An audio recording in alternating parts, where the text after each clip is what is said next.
آج کے شو میں ٹرمپ کے بیت المقدس کو اسرائیل کا دارالحکومت تسلیم کرنے کا اعلان خطے میں خطرات کا باعث.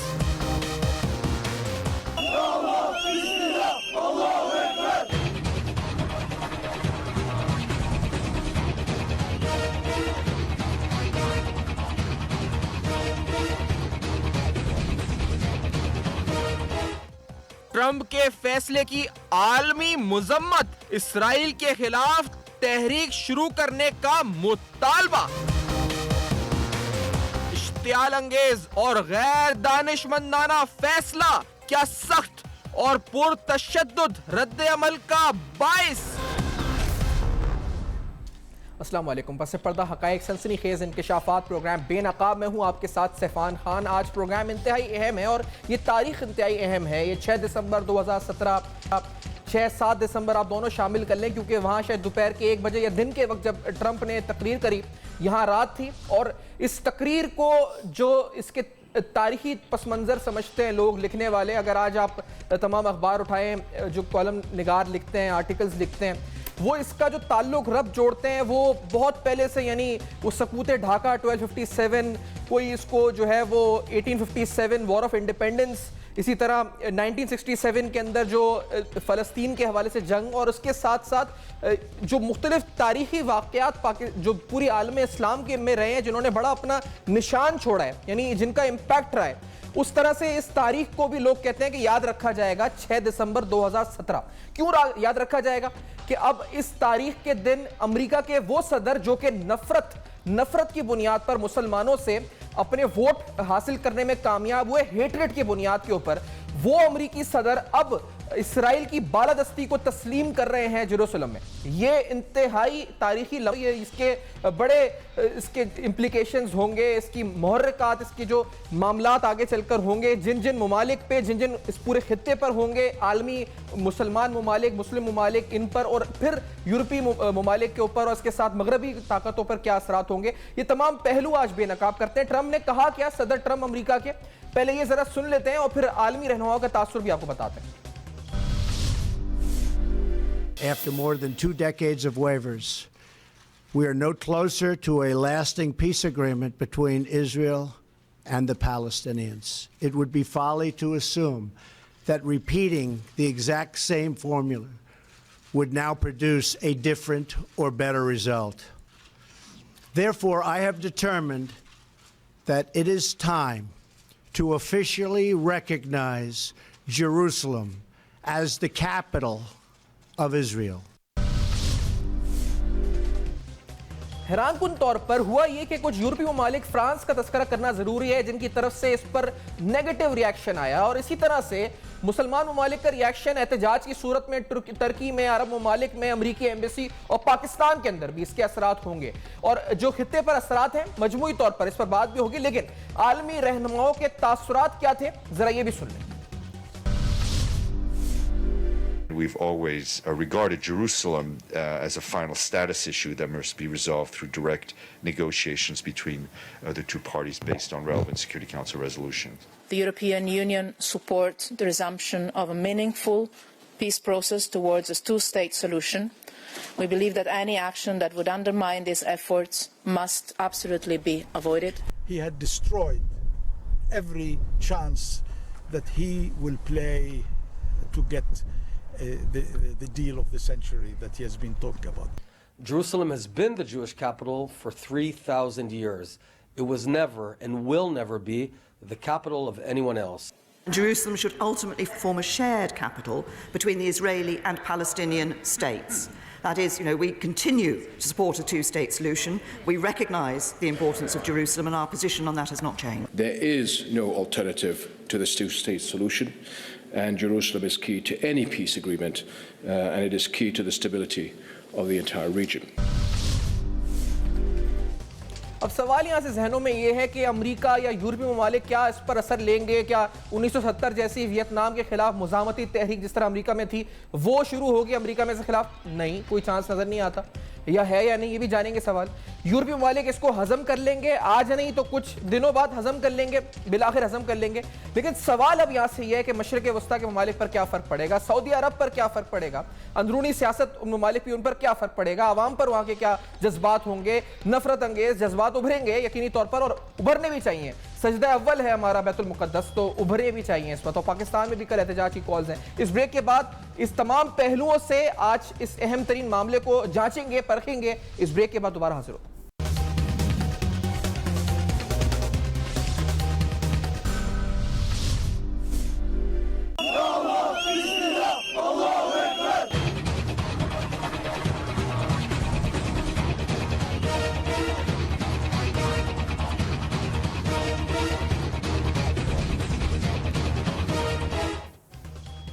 ویلکم بیک، آپ دیکھ رہے ہیں بے نقاب۔ ہم نے آپ کو بتایا کہ ہوا کیا ہے، یعنی یہ جو پورا ایک تاریخی پس منظر تو نہیں لیکن جو کل سے لے کے آج تک کے دوران بیانات ٹرمپ کے اور اس کے بعد جو رد عمل بیانات آئے ہیں وہ ایک پوری ساؤنڈ بائٹس کے ساتھ آپ کے سامنے رکھ دی ہے، فہرست کی ایک طرح پورا، اور اس میں کچھ اور بیانات بھی ہیں جو آگے چل کے آپ کو بتائیں گے بھی، لیکن مجموعی طور پر جس طرح میں نے کہا کہ قبلہ اول بیت المقدس، اب اس صورتحال میں جو جذبات بھی ہوں گے اور یقینی طور پر ہیں اور ہونے بھی چاہیے، لیکن دوسری بات کہ فرق کیا پڑے گا، تو میں سوال اس سے پہلے گیس کی طرف آؤں، جو اہم ترین ممالک سعودی عرب پر کیا فرق پڑے گا، مشرق وسطیٰ کے دیگر ممالک پر کیا فرق پڑے گا، اسی طرح سے پھر امریکہ پر خود کیا فرق پڑے گا، یورپی ممالک پر کیا فرق پڑے گا، اور سب میں امپورٹنٹ پاکستان میں ہم بیٹھے ہیں تو پاکستان پر اس کا کیا اثر پڑے گا، ٹرمپ کی اس تقریر کا، اس پورے معاملے کا۔ جمیل احمد خان صاحب سابق سفیر ہمارے ساتھ موجود ہیں، آپ سفیر لیبیا کے رہے ہیں، یمن کے رہے ہیں سفیر، تو آپ اہم عہدوں پر ان اہم ممالک میں مشرق وسطیٰ کے رہ چکے ہیں۔ جمیل صاحب بہت شکریہ آپ نے پروگرام میں جوائن کیا۔ جناب اے مارشل ریٹائرڈ شاہد لطیف صاحب سینئر تجزیہ نگار ہیں، سیاسی بین الاقوامی اور دہشت گردی کے حوالے سے جو دفاعی امور ہیں ان پر بھی گہری نظر رکھتے ہیں۔ شاہد لطیف صاحب آپ کا بھی بہت بہت شکریہ آپ نے جوائن کیا، اور ہمارے ساتھ ہما بقائی صاحبہ، ڈاکٹر ہما بقائی صاحبہ جو فورن ریلیشنز کی ایکسپرٹ ہیں، آن کال ساتھ ہوں گی۔ شاہد لطیف صاحب آپ کی طرف آتے ہوئے سر کتنا اہم دن ہے یہ 6 دسمبر ٹرمپ کا حوالے سے، یعنی ہم اس کو تاریخ میں ایک بلیک ڈے، بدترین دن کے طور پر یاد رکھیں گے، لوگ کہہ رہے ہیں کیوں رکھیں گے یاد، پہلے تو یہ وجہ بتائیں سر، اور کیا اس کے اثرات کتنے دور رس نتائج آپ نظر آ رہے ہیں آپ کو اس کے تمام خطے پر، تمام ممالک پر؟ شاہد صاحب دیکھیں، سیاہ دن تو بالکل ہے، ہمارا قبلہ اول ہے، ہمارے جذبات، ہمارے احساسات کا محور ہے، اور پھر خاص کر جو اس کے بارے میں اقوام متحدہ کی قراردادیں ہیں وہ بڑے کلیئر طریقے سے کہتی ہیں کہ یہ متنازع ہے، تو ایک متنازع علاقے کو اسرائیل کا دارالحکومت قرار دے دینا یہ کیا ظاہر کرتا ہے؟ یہ پریزیڈنٹ ٹرمپ جو ہے اس نے یہ پہلی حرکت تو ایسی نہیں کی جس کے اوپر امریکہ کے اندر بھی اور باہر بھی، مشرق وسطیٰ میں اور خاص کر جہاں تک مسلمانوں کے معاملات ہیں اس کے اندر کھل کر آوازیں اٹھ رہی ہیں، مگر یہ وہ شخص ہے جو بارہا اس چیز کو دہرا رہا ہے اور آگے پیچھے ایسے فیصلے کر رہا ہے جس سے مسلمانوں کو دھچکا لگے اور جس سے ہمارے جو احساسات اور جذبات ہیں ان کو ٹھیس پہنچے۔ تو میں یہ سمجھتا ہوں کہ یہ ہماری کمزوری ہے، اور کمزوری اس طرح سے ہے کہ ہم نے اپنے اندر ایک تفریق پیدا کر لی ہے۔ مسلم امہ کی میں بات کر رہا ہوں، دیکھیں مسلم امہ کا کہیں نام نہیں ہے، OIC کو لے لیں، عرب لیگ کو لے لیں، مشرق وسطیٰ میں جو اس وقت حالات ہیں، کتنے ممالک ہیں جو امریکہ اور اسرائیل کی سازش کا شکار ہو چکے، وہ عراق لے لیں، لیبیا لے لیں، شام لے لیں، مصر لے لیں، پھر ایران کے ساتھ جو کچھ ہوا، اور پریزیڈنٹ ٹرمپ جو ہیں وہ جب امن کانفرنس سعودی عرب میں اٹینڈ کرنے آئے جس کا اصل مقصد ہی یہ تھا کہ اسلامی اتحاد جو ہے اس کی باقاعدہ اس کا افتتاح کیا جائے، اور اس کے اندر کھل کر انہوں نے کھڑے ہو کے یعنی اسلامی اتحاد جو ہم نے پیدا کیا وہ تو مجھے اور آپ کو یہی بتایا جا رہا تھا نا کہ اسلامی ممالک میں جو دہشت گردی ہے اس کے خلاف اس کو استعمال کیا جائے گا، مگر جس شخص کو ہم نے چیف گیسٹ کے طور پہ وہاں بلایا اس نے کھلم کھلا کہہ دیا کہ جی اصل دہشت گردی جو ہے اس کی جڑ وہ تو ایران ہے، لہٰذا اس نے اتحاد کے سامنے یہ بات کر کے ایک طرح سے ظاہر کر دیا کہ یہ جو اتحاد بننے جا رہا ہے یہ کوئی مسلمان ممالک میں دہشت گردی کے خلاف نہیں ہے، یہ اصل میں ایران کے خلاف ہے۔ تو مسلمان ممالک میں اس طرح کی تقسیم پیدا کرنی، اس سے پہلے آپ کو یاد ہوگا کہ عراق اور ایران 10 سال لڑتے رہے، تو مذاق کون بنا؟ مسلم امہ ہی مذاق بنی نا دنیا میں. اور آج بھی ہم نے اس چیز کی اجازت دے رکھی ہے کہ آپ فرقہ واریت کے نام پہ مختلف ممالک کو برانڈ کرتے جائیں اور پھر درمیان میں تقسیم پیدا کر دیں، اور وہ بھی تقسیم پیدا کرنے کے لیے امریکہ اور اسرائیل سب سے آگے ہیں. تو اس کا فائدہ کس کو ہوگا؟ انہی کو ہوگا نا، اور پہلے سے ہی وہ فائدہ اٹھا رہے ہیں. اور اس کے جو پٹھو ہیں وہ انڈیا جیسے ملک جو پاکستان میں ہو رہا ہے وہ آپ کے سامنے ہے، دہشت گردی کیسے کروائی جا رہی ہے. تو میں سمجھتا ہوں کہ یہ کوئی ہمارے لیے اچھا شگون نہیں ہے. اور جب تک ہم ایک مسلم امہ کے طور پر یہ جو اتحادی فوج ہے اس کا ابھی تک ہمیں اس کے اغراض و مقاصد نہیں صحیح طرح سے پتا، نہ ہی کھل کر وہ سامنے آئے ہیں، ہم نے اس کو جوائن بھی کر لیا ہے، تو یہ کیا ضروری نہیں ہے کہ اس کے اغراض و مقاصد جس کام کے لیے کہا گیا کہ جی یہ اصل میں مسلم ممالک میں اور مسلم امہ میں جہاں دہشت گردی ہوگی یہ اس کے خلاف کام کرے گی. ہم آج بھی یمن کے ساتھ سعودی عرب کی جنگ دیکھ رہے ہیں، صحیح بات. ہم ایران کے خلاف محاذ بنتا ہوا دیکھ رہے ہیں، جس کو باقاعدہ امریکن پریزیڈنٹ ہے جو وہ اناؤنس کر گیا. اچھا امام صاحب آپ نے بڑا اچھے طریقے سے اس کو یعنی پورا بیان بھی کر دیا، اور پھر آپ نے اہم ترین بات جو اسلامی ممالک میں آپس میں روابط کی ہے، جو آپس میں دوریوں کی ہے، وہ وہی میرے سب میں اہم نقطہ ہے جس کی بنیاد پہ یہ تمام چیزیں ہو رہی ہیں. آج ہمیں بقائی صاحب آپ کی طرف آتے ہوئے یہ ماشاء صاحب نے بات کی، اور اس کو تھوڑا سا آگے بڑھاتے ہوئے کیونکہ ایک فضا، ایک پرسیپشن، ایک تاثر یہ ابھر رہا ہے کہ این او سی حاصل ہے MBS کی، یعنی محمد بن سلمان، پرنس محمد بن سلمان کی. امریکہ کو اس تمام جو ہو رہا ہے اس کے پیچھے، یعنی جو بالادستی اسرائیل کی قائم ہوگی اس میں MBS کی کلیئرنس کے ساتھ یہ سب کچھ ہو رہا ہے. یہ تاثر سعودی عرب دور کرنے کی کوشش کر رہا ہے، لیکن یہ ایک ڈیمیج تو کر دیا اس تاثر نے. آپ کو اس میں کوئی حقیقت لگتی ہے یا آپ کو لگتا ہے یہ بیجا ریومرز ہیں؟ کیا ہے یہ؟ دیکھیے ایک بات تو بالکل واضح ہے کہ جیسی قربت آپ نے اس وقت سعودی عربیہ، امریکہ اور تل اویو کے بیچ میں دیکھی تھی، ایسی قربت تو ہم نے کبھی نہیں دیکھی. جس تقریر پر ریاض میں تالیاں بجی اسی تقریر پر تل اویو میں بھی تالیاں بجی جو ٹرمپ صاحب نے کی. تو اس پرسیپشن کے پیچھے تھوڑا ایلیمنٹ آف ریالٹی تو ہے، لیکن میرا یہ خیال ہے کہ سعودی عربیہ کی اور امریکن پریزیڈنٹ کی قربت پہلے بھی تھی، لیکن کسی امریکن پریزیڈنٹ نے جب 1995 میں یہ کانگریس نے پہلی بار پاس کیا تھا کہ جیروسلم کو کیپٹل بنایا جائے اسرائیل کا، کسی امریکن پریزیڈنٹ نے یہ ریڈ لائن کراس نہیں کی تھی. اچھا. اور ہمیشہ یہ کہا جاتا تھا، بلکہ یہ امریکہ کا اسٹینڈرڈ سٹانس تھا اس کے اوپر کہ یہ پیلسٹینینز اور اسرائیلی آپس میں بائی لیٹرل نیگوسیشنز کے تحت اس کو حل کر لیں. پریزیڈنٹ ٹرمپ نے یہ ریڈ لائن سمجھے مڈل ایسٹرن پالیٹکس میں کراس کی ہے، اور اس کے ظاہر ہے آپ کو اس وقت اس کا ریاکشن ہے. لیکن میں ایک اور بات بھی کہنا چاہتی ہوں کہ شور اپنی جگہ بالکل بچا. اس پوری صورتحال کی ایک بہت ہائی سمبولک ویلیو ہے. در حقیقت زمینی حقائق تو یہ ہیں کہ جیروسلم جو ہے وہ ہے اسرائیلی کنٹرول میں. ان کا جب دل چاہتا ہے وہ وہاں مسلمانوں کی انٹرنس بند کر دیتے، اور جب ان کو کوئی خدشہ ہوتا ہے تب وہ اس کی انٹرنس بند کر دیتے. ہاں اس کی سمبولک ویلیو ہائی ہے، اور آپ کو اس بات کا بھی پھر پتہ چلتا ہے کہ شاید یونائٹڈ اسٹیٹس آف امریکہ جو ہے وہ ٹو اسٹیٹ سولوشن کے لیے بالکل سیریسلی. ایک بات میں آپ سے بس اور گزارش کر دوں کہ جو عمر صاحب یہ میرے خیال سے کیونکہ جو لائن میں آپ کی جو ہے نا تھوڑی سی آواز میں ڈسٹورشن ہے، آپ بات بڑی اہم کہہ رہی ہیں، لیکن یہ ہوگا کہ ہم دوبارہ آپ کی لائن بھی ریکنیکٹ کر لیتے ہیں کیونکہ آپ کا یہ پیغام تو آیا، اور دوسری اہم بات جو آپ کو کرنی ہے وہ بھی کرتے ہیں. جمیل احمد خان صاحب سر، کیونکہ آپ سفیر بھی رہے تو میں کیونکہ یہ پوچھنا چاہتا ہوں کہ ہم نے احتجاج کا سلسلہ تو دیکھ لیا ہے، میں نے ابھی ماشا صاحب نے بڑے اچھے سے ڈیفائن بھی کر دیا فرقہ واریت تو یہ دیگر معاملات ہما بقائی صاحب. تو اب ہوگا کیا؟ کیونکہ احتجاج تمام عرب ممالک میں ہم دیکھ رہے ہیں، آپ ان میں سفیر رہ چکے ہیں، یہ حکومتیں جن کے بارے میں تاثر یہ ہے ان ممالک کی کہ یہ بزدل ہیں یا یہ جو ہے وہ کچھ کر نہیں پا رہے یا پھر یہ عملی طور پر فلسطین کی مدد نہیں کر پا رہے، تو آپ کو لگتا ہے کہ یہاں پر پروٹیسٹ ایرپٹ ہوں گے، ان حکومتوں کے خلاف ایرپٹ ہو جائیں گے؟ پروٹیسٹ کیا ہوگا؟ گلف کنٹریز کا ایک علیحدہ مزاج ہے، اور گلف کنٹری میں جب عرب اسپرنگ کا بھی سلسلہ شروع ہوا تو اسے بڑی ہی کامیابی کے ساتھ وہاں کے حکمرانوں نے کنٹرول کر لیا یا کچل دیا. وہ اس کی وجہ یہ ہے کہ جو حکمران وہاں ہیں وہ سارے کے سارے امریکن لابی میں ہیں، اور ان کا کسی نہ کسی طریقے سے رابطہ اور مفاد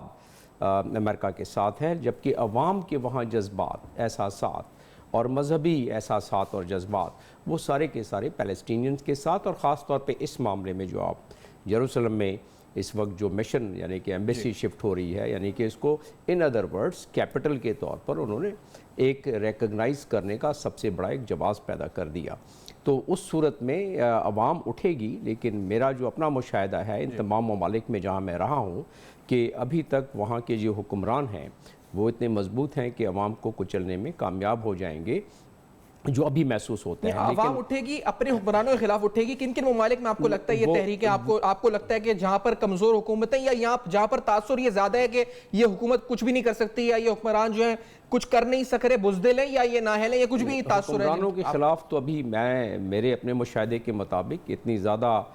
ان کو ہمت نہیں دی گئی ہے اور نہ ہمت آئی ہے، لیکن بہرحال اس کاز کے خلاف ضرور اٹھیں گے، اور اس کاز کے خلاف انہیں یعنی کہ اس مشن کی جو شفٹنگ کے خلاف انہیں اتنی لیوریج ہوگی کہ جلوس جلد سے ضرور نکال لیں، لیکن کنٹرولڈ وے میں. لیکن آپ کو لگتا نہیں کہ حکومت کے خلاف اٹھنے، یہ جو اسرائیل کے خلاف اٹھنے والے احتجاج ایونچولی حکومت کے خلاف ہو جائیں گے اس وقت کی اپنے ملک کی، کہ آپ کچھ نہیں کر پا رہے، آپ لوگ خاموش ہیں؟ یہ جو فاصلہ ہے جو اسرائیل کے خلاف اٹھیں گے اور جو اس کی ایمبیسی کے شفٹ ہونے کے خلاف اٹھیں گے، جب تک کہ وہ حکومت کے خلاف ہوں اس وقت تک یہ جو مستقبل قریب میں محسوس ہوتا ہے کہ یہ تمام حکمران اس کو کافی حد تک کنٹرول کر لیں گے. جو اب آپ دیکھیں کہ اس میں کیونکہ ہم بہت ساری گفتگو کر رہے تھے، اس کے پس منظر میں اگر جائیں تو اس وقت جو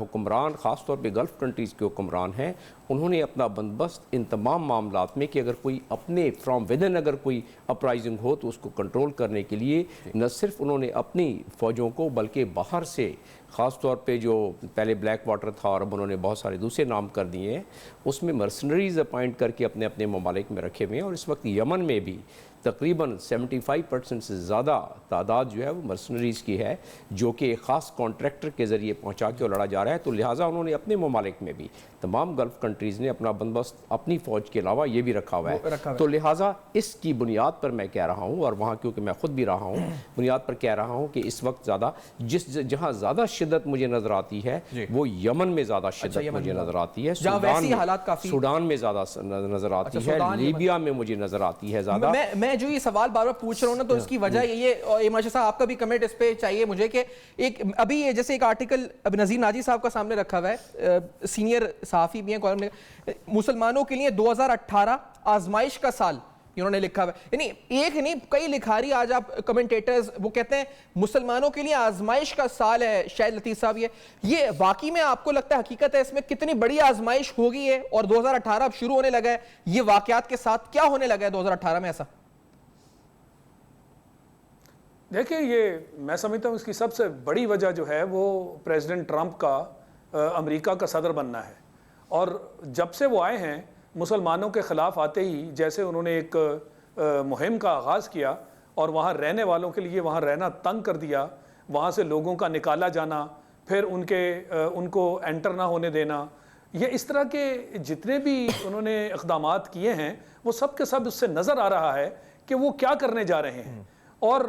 اسرائیل کا اس حد تک ساتھ دینا کہ ابھی جو تھوڑی دیر پہلے بات ہو رہی تھی کہ ان سے پہلے بھی 90 سے لے کر آج تک کتنے وہاں پہ صدر رہ چکے، کسی نے یہ ریڈ لائن کراس نہیں کی. انہوں نے مسلمانوں کے احساسات اور جذبات کا خیال رکھا، حالانکہ کوئی بھی ان میں سے ایسا صدر نہیں تھا جس کو آپ پرو مسلم کہہ سکتے ہیں، مگر اس کے باوجود انہوں نے ان کے جذبات کو توجہ دی اور ان کے احساسات کا خیال رکھتے ہوئے اتنا بڑا قدم اور اتنی بڑی ریڈ لائن کراس نہیں کی. یہ شخص کر گیا. تو جب یہ اتنا کچھ کر سکتا ہے تو آئندہ جو آنے والا سال ہے، اور پھر المیہ یہ ہے کہ ہم اس کا ساتھ دے رہے ہیں. یہ جو اسلامی اتحاد اور اس کا وہاں پہ آ کے بیٹھ جانا اور اس اتحاد میں ایک ایران کے خلاف کھلم کھلا جنگ کا اظہار کر جانا، جس کے اوپر باقاعدہ تالیاں بجی، جو ابھی بات ہو رہی تھی وہاں پہ بھی بجی، تل ابیب میں بھی بجی، تو انہیں تو بالکل اسی طرح کا ماحول چاہیے نا. تو آج اس نے اعلان کر دیا کہ امریکن صدر جو ہے وہ اور امریکہ جو ہے وہ پوری طرح اسرائیل کے ساتھ کھڑا ہے. اور جب اسرائیل کے ساتھ اس حد تک کھلم کھلا کھڑے ہونے کا اعلان کر دیا جائے تو پھر آپ خود سوچ لیجئے کہ مسلمانوں کے ساتھ کیا ہوگا. اور جو اس وقت نقشہ ہے مشرق وسطیٰ کا وہ کس حد تک خطرناک ہے. یعنی شام کا مسئلہ ابھی تک ختم نہیں ہو پا رہا، اور اس کے ساتھ ایران کو چیلنج کر دیا گیا. آنے والے وقت میں کیا ہو رہا ہے، پاکستان کے ساتھ کیا ہو رہا ہے، جس طرح انڈیا کو شے دے دی گئی، افغانستان کا مسئلہ ہم سے حل نہیں ہو پا رہا، اور اس کے پیچھے ہمیں، اور ابھی جو آئے تھے ان کے ڈیفنس کے سیکریٹری، وہ باقاعدہ کھلم کھلا کہہ گئے کہ جناب اس جو دہشت گردی کے خلاف اقدامات ہیں ان کو آپ دگنا کر دیں، یعنی ڈو مور کا پھر سے مطالبہ کر دیا گیا۔ اس پہ آتا ہوں، اس بات پر ایک بریک کا وقت ہوا ہے، تو اس بریک کے بعد آ کے جمیل احمد خان صاحب، شاہد لطیف صاحب ساتھ موجود ہیں ہمارے، اور ایک بریک ہے آتے ہیں تو یعنی یقینی طور پر یہ مزاحمتی تحریک آپ کیا کہیں اس کو، جیسے لبنان کے اندر حزب اللہ، اسی طرح سے حماس فلسطین میں، اور کیا یہ جو مزاحمتی تحریک اور یہ تمام معاملات ہیں ان کے اندر ان کی شدت میں اور اس کے علاوہ اور تحریک جنم بھی لیں گی مختلف اور ممالک میں؟ یہ بڑا بنیادی سوال ہے۔ پاکستان میں کیا ہونے جا رہا ہے؟ امریکہ کے سیکرٹری ڈیفنس کے حالیہ دورے کا ذکر کیا شاہد لطیف صاحب نے، اس تناظر کو بھی سامنے رکھتے ہوئے، اور اس حالیہ فیصلے کے بعد اب کیا ہوگا، جانیں گے اس بریک کے بعد۔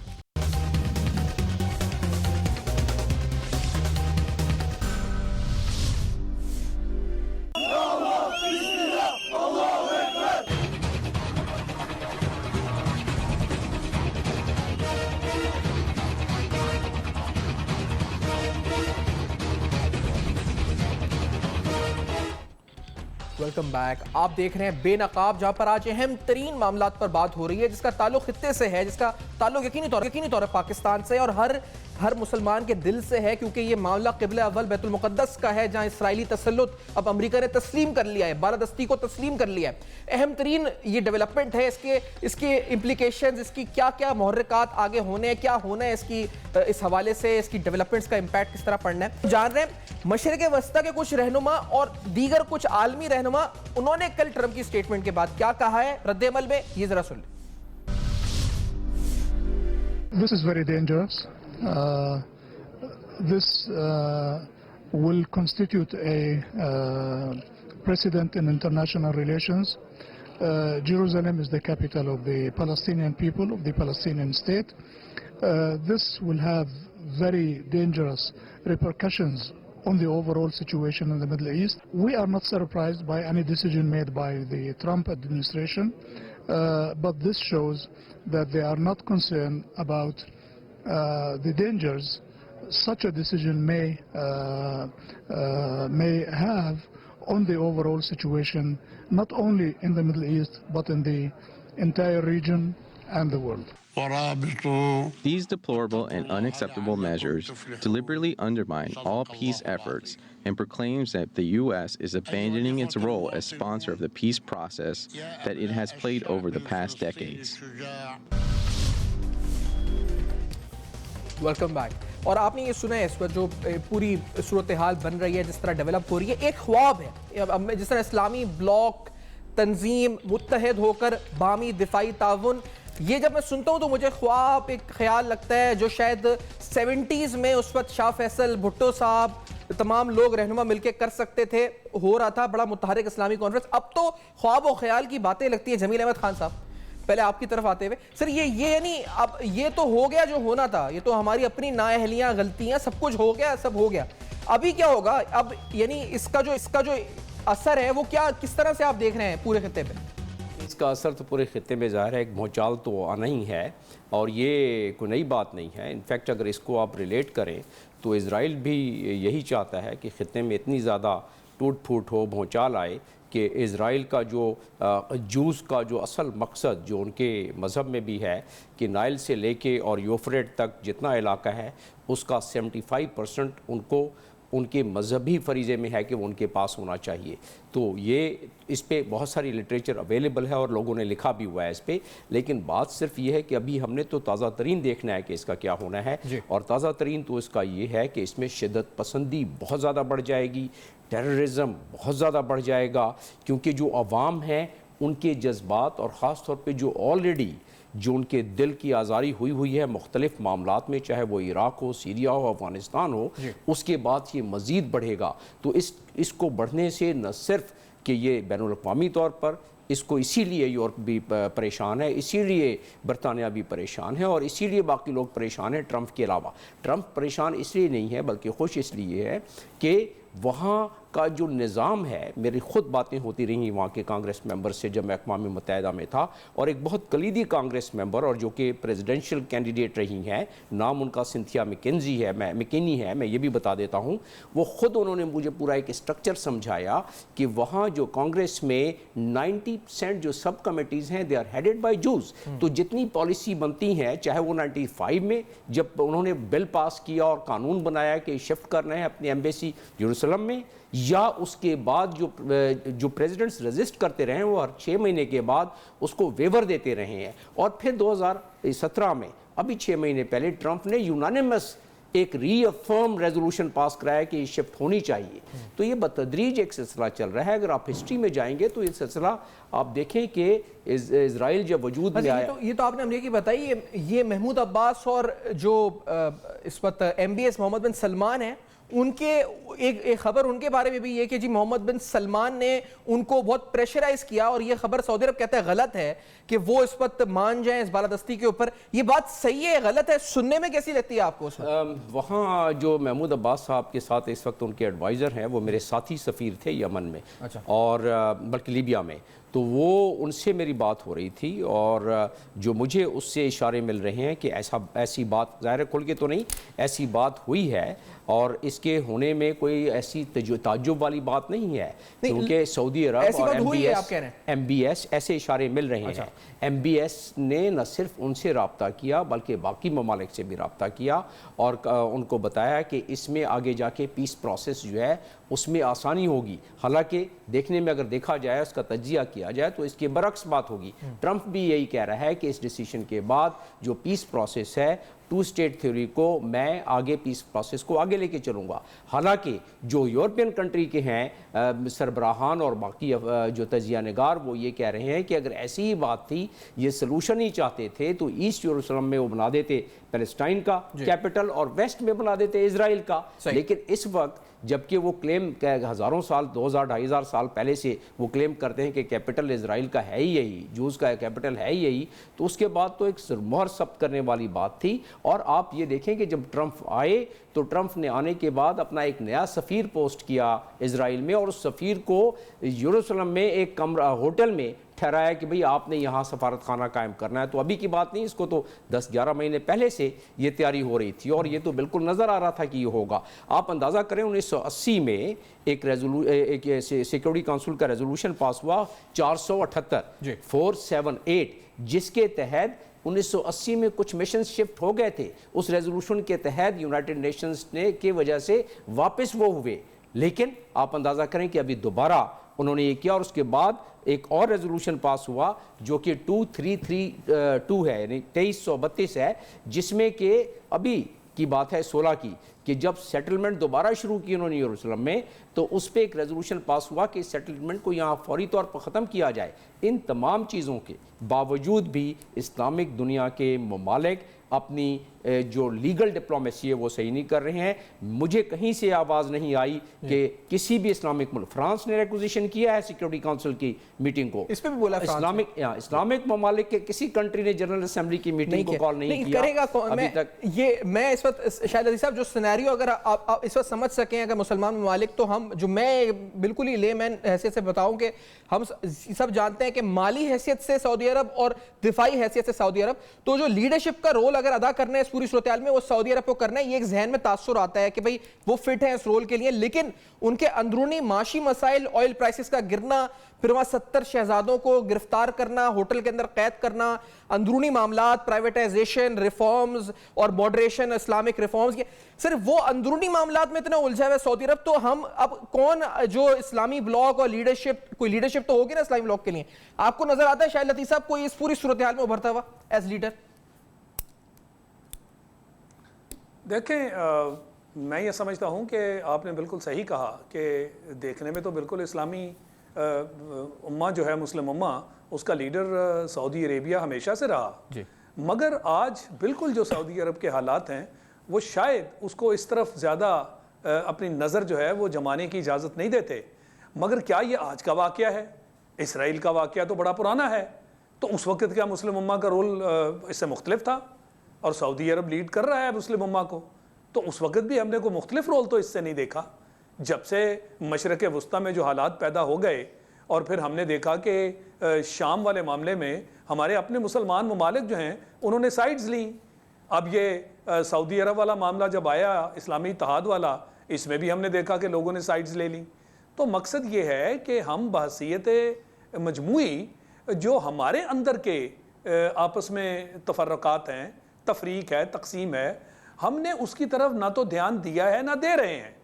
اور ان ساری چیزوں کے باوجود اگر آپ دیکھیے تو ترکی جو ہے وہ ہر مرحلے پہ کھڑا ہوا ہے۔ یعنی جب یہ معاملہ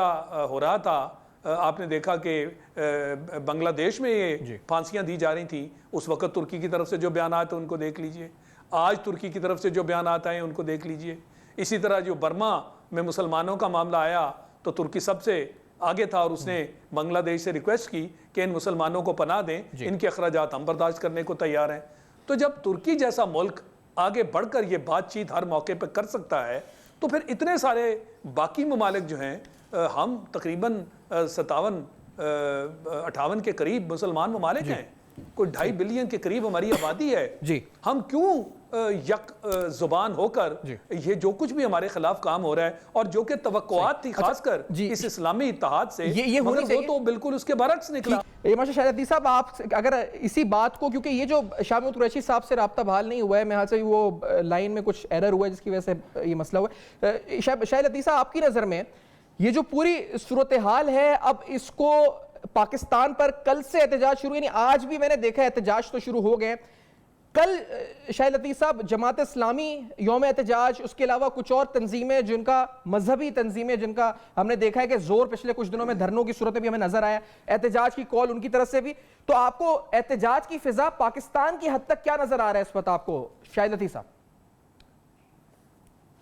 دیکھیں، صرف پاکستان میں احتجاج کرنے سے اس کا کوئی فرق نہیں پڑے گا۔ امریکہ جو کچھ کر رہا ہے پوری مسلم دنیا کے ساتھ، اس میں کوئی چند ممالک اگر یکے بعد دیگرے یا اپنے اون پہ احتجاج کریں گے، اس سے کوئی امریکہ کو فرق نہیں پڑے گا۔ وہ تو مائٹ از رائٹ والا معاملہ ہے، اور یہ جب سے پریزیڈنٹ ٹرمپ آیا ہے، میں نے پہلے بھی معاملات جو ہیں ان کی طرف اشارہ کیا، تب سے ہم دیکھ رہے ہیں کہ مسلم دنیا کے خلاف ایک سے ایک بڑا قدم لیا جا رہا ہے۔ تو کیا اس کے اوپر کوئی اثر پڑا؟ امریکہ میں جہاں تک اس شخص کی اپنی ریٹنگ ہے وہ بہت خراب ہے، اور وہ ایسے اقدامات یکے بعد دیگرے کر رہا ہے، اور خاص کر مسلم ممالک جو ہیں اور جو اسلامی دنیا ہے اس کے خلاف جو اقدامات وہ کر رہا ہے، تاکہ وہ جو اس کی ان ہاؤس ریٹنگ ہے وہ بہتر ہو جائے۔ اور اسرائیل جو ہے اس کا بھرپور فائدہ اٹھا رہا ہے، اس کو ایک کمزور پریزیڈنٹ مل چکا، اور اس کے ذریعے جو اس کا انفنشڈ ایجنڈا ہے وہ اپنے ایجنڈے کو مکمل کرانے کے لیے اس کو پوری طرح استعمال کر رہا ہے۔ یہ سیاست ہے اس وقت مشرق وسطیٰ کی جو آپ کے سامنے ہے، اور اس میں اسرائیل جو ہے وہ بڑی تیزی سے آگے چل رہا ہے، اور یہ ایک بہت بڑا اس کے نزدیک بہت بڑی کامیابی ہے کہ اس نے یروشلم، جس کے بارے میں اقوام متحدہ کی قراردادیں ہیں جو اس چیز کی اجازت نہیں دیتی تھیں، وہ پریزیڈنٹ ٹرمپ کے ذریعے انہوں نے باقاعدہ ایک اناؤنسمنٹ کروا لی، اور وہاں اس کو دارالحکومت بنا دیا گیا، یعنی وہ علاقہ جو ہے ہمارے ملک میں کیا ہوگا؟ یعنی اب احتجاج تو دیکھ رہے ہیں، یعنی اب ہمارے ملک میں یہ احتجاج کہیں حکومت کے خلاف تو نہیں شروع ہو جائیں گے کہ ہم لوگ ایٹمی طاقت ہوتے ہوئے ہم بھی کچھ نہیں کر رہے؟ کیا ہوگا ہمارے ملک پر؟ اس کا اثر کس طرح سے آئے گا جب یہاں پر بھی سیکٹیرین رفٹس، بہت سے معاملات ہیں یہاں پر بھی جو یونٹی کو بھی خطرہ لاحق ہوتے ہیں، یہ تمام چیزیں ہوتی ہیں، آپ کو یہ آگ یہاں تک پھیلتے ہوئے اس کے شعلے نظر آتے ہیں اس وقت شاہد لطیف صاحب؟ دیکھیں، ہماری اپنی حکومت کے مسائل کو ذرا دیکھیے نا۔ ابھی تھوڑی دیر پہلے آپ نے بات کی تھی کہ سعودی عرب کا جو اپنا نقشہ ہے وہ اس وقت ان حالات اس چیز کی اجازت نہیں دیتا کہ وہ کوئی بھرپور OIC کی طرف سے کسی معاملے کو لیڈ کرے۔ پاکستان کے جو حالات ہیں وہ تو بہت ہی بدتر ہیں، یعنی اندرون خانہ ہم نے خود کو اس حد تک کمزور کر لیا کہ ہمارے پاس جو خارجی معاملات ہیں ان کے لیے تو وقت نہیں ہے۔ جو پاکستان کو ٹارگٹ بنا دیا گیا ہے اس ریجن میں، کیا اس کے اوپر ہماری حکومت کبھی بات کرتی ہے؟ چند پارٹیز کا کھڑے ہونا، جلسے جلوس کر لینا، احتجاج کر لینا، انٹرنیشنل لیول پہ اس کی کوئی ویلیو نہیں ہے۔ انٹرنیشنل لیول پہ ویلیو اس چیز کی ہوتی ہے کہ حکومت کوئی لیڈ لے اور اس کے ساتھ باقی ممالک اس کا ساتھ دیں، یعنی کوئی ایسی پالیسی ہو کہ مسلم امہ اس میں کھڑے ہو کر انٹرنیشنل لیول پہ کوئی جو ہے وہ ایسا قدم اٹھائے جس کو ہم احتجاج کہہ سکتے ہیں. مثلا سوشل بائیکاٹ کی بات کی جاتی ہے, سفارتی بائیکاٹ کی بات کی جاتی ہے, مل کر مسلم امہ کو اس طرح کا اقدام اٹھائے جسے انٹرنیشنل لیول پر کوئی پذیرائی حاصل ہو. تو کیا ہم اس حیثیت میں ہیں؟ جیسے میں نے کہا کہ ہمارے ہاں تو اپنی اتنی تفریق اور تقسیم ہو چکی ہے, تو اکٹھے مل کر کو ہم اس پر کوئی فیصلہ کیا کر سکتے ہیں. اور جہاں تک پاکستان کا میں نے آپ کو ذکر صحیح, شکریہ ادا کروں گا. شاید صاحب آپ آواز بھی اس وقت آپ سے ڈسکنیکٹ ہوئی ہے, لیکن آپ کا شکریہ ادا کرتے ہوئے پروگرام کا وقت اپنے اختتام پر پہنچے ہے, اور جمیل احمد خان صاحب کو بھی شکریہ ادا کرتے ہوئے اہم ترین معاملے پر خطے پر اثرات, پاکستان پر اثرات کیا ہوں گے, آج بات کی ہے پروگرام میں. اپنا بہت خیال رکھیے گا, دیکھتے رہیے گا.